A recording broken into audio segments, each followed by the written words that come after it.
ये और बोलना चाहता हूँ सर, हिंदू राष्ट्र और बनना चाहिए। हिंदू राष्ट्र और बनना चाहिए। हाँ जी सर। जय जय श्री राम। हिंदू राष्ट्र पे वोट देंगे। हाँ जी बिल्कुल देंगे, बिल्कुल लग देंगे। रहा है हिंदू राष्ट्र बनेगा। जरूर बनेगा, जरूर बनेगा। क्यों बनना चाहिए हिंदू राष्ट्र? बनना चाहिए। क्यों बनना चाहिए?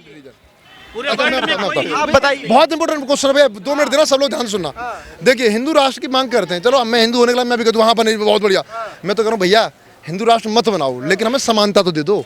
आप जर्नलिस्ट हो, तुम्हारे चैनल पर आकर रोज टीका लगा लेंगे लंबे लंबे, भैया कम से कम आके ये तो कहो हमें हिंदू राष्ट्र मत दो भाई। हम नहीं कहते, अगर तुम्हें डर लग रहा है ना कि अब वैसे तो हिंदू राष्ट्र आज भी है। ये जब हम राम राम करते हैं, हर मुसलमान भी अपनी बेटियों को भाग छुक भरते हैं, अपनी बहन बेटियों के यहाँ सम्मान के तौर पर, मतलब एक तो शादी होती है वो अलग मैटर है, लेकिन जब शादी होने के बाद भी भाग छुक देने की प्रथा उनके यहाँ भी है। वो क्या है? वो हिंदुस्तानी कल्चर है। उनकी बहन बेटियाँ वहाँ पर चूड़ियाँ पहनती हैं ना, ये हिंदुस्तानी कल्चर है, ये ही संस्कृति है हिंदू मुसलमानों की सबकी। तो ये तो हिंदुस्तान हिंदू राष्ट्र है, बहुसंख्यक है, लेकिन अगर ऑफिशियल भी कहते हैं कि हिंदू राष्ट्र हो गया तो उससे कोई फायदा नहीं। ये राष्ट्र आज तक इस्लामिक राष्ट्र था और है, अभी भी है। पूछो, नहीं रहेगा। बताऊं कैसे है? आपको बताऊं, कानूनी तौर पर इस्लामिक राष्ट्र है। पूछो कैसे? आपको बता देता हूं। इस्लामिक 56 राष्ट्रों में ऐसे कानून नहीं हो, भारत में है। जैसे कहीं भी 2% से कम अगर माइनॉरिटी है तो वो माइनॉरिटी ही मानी जाती है, उससे ऊपर है तो नहीं मानी जाती। 20 से 25 और 30 करोड़ के बीच में आबादी होने के बाद अल्पसंख्यक है आज तक। और दूसरी बात, यहाँ पे सिविल कोर्ट में प्रॉपर्टी का मामला हो, क्रिमिनल में चोरी चपेटी कर ली तो संविधान है जी, कोर्ट बरी करेगा।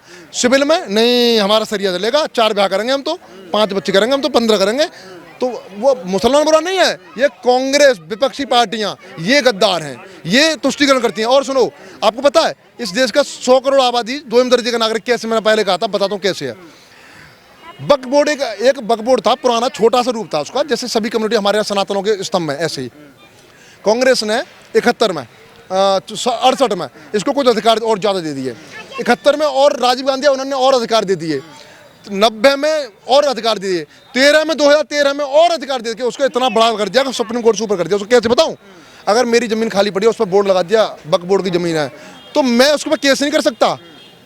मुझे अधिकार नहीं है केस करने का, उन्हें कोई जरूरत नहीं मुझे कागज दिखाने, भैया मेरी जगह है। वो भी कहाँ दिखाने? सुप्रीम कोर्ट में, अपने कोर्ट में नहीं, वक्फ बोर्ड का कोर्ट होता है। और कहाँ? नोएडा के 30 में नहीं बैठेगा वो, लखनऊ जाना पड़ेगा उसके लिए, वहाँ बैठता है ना। मेरे पे पैसे होंगे 5,000 रुपये, हाँ महीने में 4 चक्कर मारने कहाँ से लाऊंगा जी? 5,000 की 10,000 की नौकरी करके।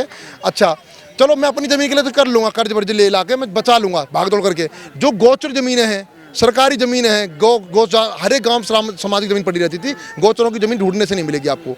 वो सब वक्फ बोर्ड के नाम, आज जो नए नए मंदिरों पर घटना हो रही है, वक्फ बोर्ड ज़मीन की है जो मुसलमानों का है, उसका है, ये इसीलिए कि वक्फ बोर्ड के नाम रजिस्टर कर दिया। अब ये कोर्ट ने तो ललका मंगाई ना, तमिलनाडु में हाईवे निकला, वहाँ पे रातों रात कब्र बना दी तो वक्फ बोर्ड की ज़मीन है, तो कोर्ट ने फिर उसे उड़वा के हटा उसको। तो ये जो कानून वक्फ बोर्ड, मेरे घर पे भी कल को बोर्ड लगा दिया तो मुझे जाना पड़ेगा, भैया मेरा है ये। और वो भी वहाँ मुस्लिम जज ही होते हैं वक्फ बोर्ड में, उसी कमेटी के लोग होते हैं वक्फ बोर्ड में। ये वक्फ बोर्ड, और सुनो, जितने आतंकवादी घटना होती हैं, ये टीवी पे तो कहते हैं हम विरोध करते हैं, हम इनका खंडन करते हैं, लेकिन जमीयत उलेमा हिंद उनका केस लड़ता है। आज तुम किसी को गोली मार दो, अब देखो ये जो अखलाक पिटाई करी जिन्होंने मारा था, और भी है इनके तिवारी का भी। हाँ, इन हिंदू लड़कों के कोई केस लड़ने वाला, घर की जमीन ज़्यादा बिक जाती है, कोई बचाने वाला नहीं है। RSS वाले भी नहीं पहुंचते उनके यहाँ बचाने के लिए, लेकिन उनका जो तुम्हारे यहाँ बम विस्फोट कर देंगे। जमीयत उलेमा हिंद जो है तुमसे टीवी पर कहेगा नहीं हम इसका विरोध करते हैं, लेकिन कानूनी पैसा से पूरा करवाएगा, वकील उतार देता 40-40 करोड़ के वकील जो लेते हैं वहाँ पैसे बचाने के लिए उनको। तो ये देश के खिलाफ बहुत तगड़ी साजिश। और सुनिए, यूनिफॉर्म सिविल कोड क्यों लागू नहीं होना चाहिए भाई? ये पहला देश है जितने लोग पागल, मतलब सॉरी मैं कह रहा हूँ, मतलब मूर्खता में जिग रहे हैं। हाँ, हमें कोई कुछ नहीं कर सकता भाई। मैं कह रहा हूँ हिंदू राष्ट्र छोड़ो, पहले समानता मांग लो। यूनिफॉर्म सिविल कोड क्यों नहीं भाई? भाई सब समान शिक्षा सबको मिलनी चाहिए, धार्मिक शिक्षा। देखो इस देश में कहते हैं कि 100 करोड़ हिंदू है भाई, हिंदू खतरे में कहाँ से आ गया? वो तो 40 करोड़। नहीं, बिल्कुल है भाई। तलवारों से लड़ाई हो रही है क्या? तलवारों की लड़ाई है क्या? कलम की है ना, अधिकारों की लड़ाई है ना। तो अधिकारों में तो है ना, बताऊं कैसे? मेरे मंदिर पर चढ़ावा कौन चढ़ाता है? मैं अभी मंदिर प्रसाद चढ़ा के आया हूँ, 5, 10, 20 लोग चढ़ा के आया हूँ। पैसा सब लोग चढ़ा के आते हैं, मंदिर में जाते हैं, 1 रुपया 5 रुपया। वो कोई मुस्लिम भाई तो नहीं आता, हमारा क्रिश्चियन नहीं आता है। वो पैसा बदकार किसका? मेरे जो हिंदू जो माँ वैसे विकलांग के लिए सरकार से गुहार लगा रही है, मुझे नहीं चाहिए सरकार की, हमारी माँ बहनों को नहीं चाहिए। हम सक्षम हैं, अवेलेबल हैं, कैपेबल हैं, हमारा पैसा हमारे पास तो होना चाहिए भाई। एक सनातन बोर्ड का गठन कर दो तुम भाई। मंदिरों का पैसा है सरकार का। राष्ट्रीय जो आयतन औसत होता है 18 से 20 लाख करोड़ होता है राष्ट्र का।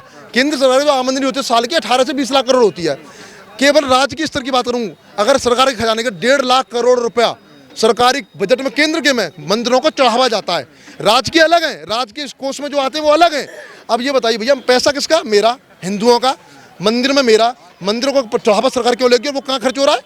अगर मेरा पैसा मेरे माँ जैसे विकलांग के लिए मांगने आई है, मेरी प्रेग्नेंट छोटी छोटी माता बहना है, दलित वंचित पीड़ित हैं, उनको कम से कम जो हिंदू समाज उन्हें गर्व हो कि मैं हिंदू हूँ।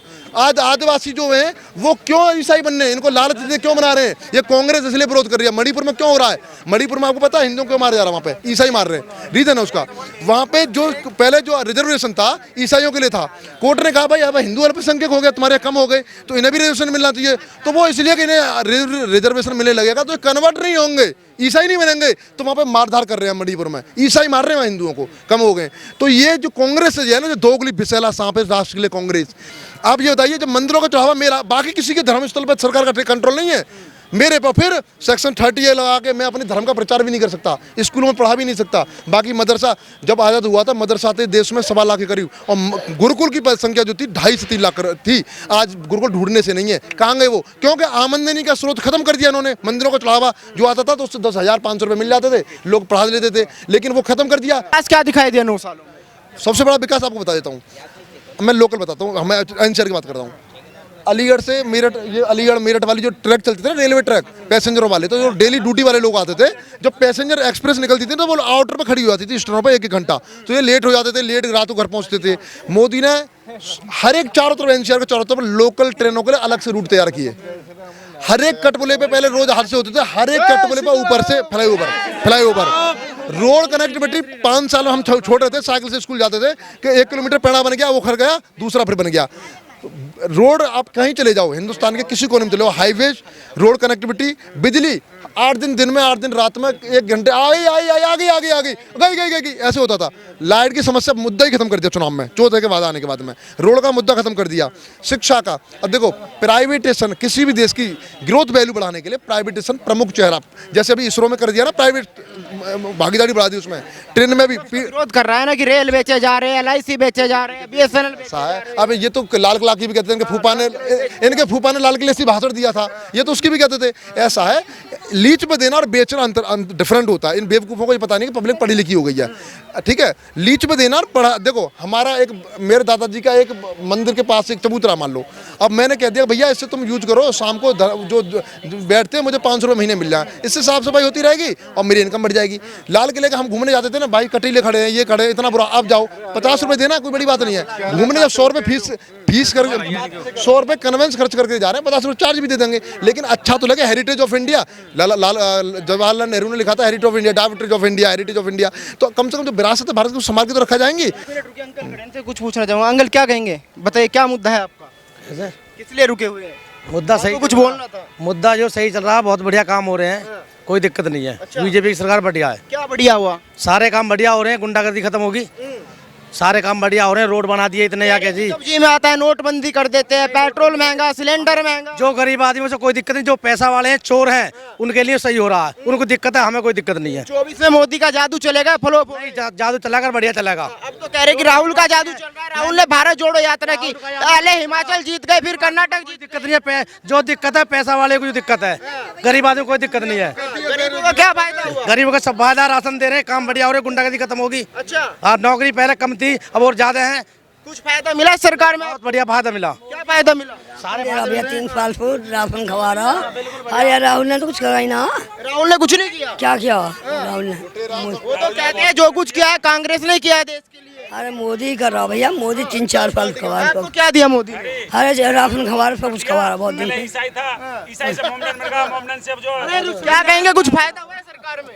भैया सारे फायदे हो रहे हैं, पर हमें तो एक फायदा ना हो रहा है कि जो हमारे बच्चे पढ़ लिख रहे हैं नौकरी के लिए, नहीं बताओ कहते हैं कि कोली जाति है ही नहीं। अच्छा, तो मोदी जी पे ये बात पहुंचनी चाहिए ना कि कोली जाति क्यों नहीं है। जब वोट पड़ती है, जब तो कोली जाति के लिए सब खड़े हो जाते हैं कि वोट दो, अब कहते हैं कि कोली जाति है ही नहीं पूरी दुनिया में।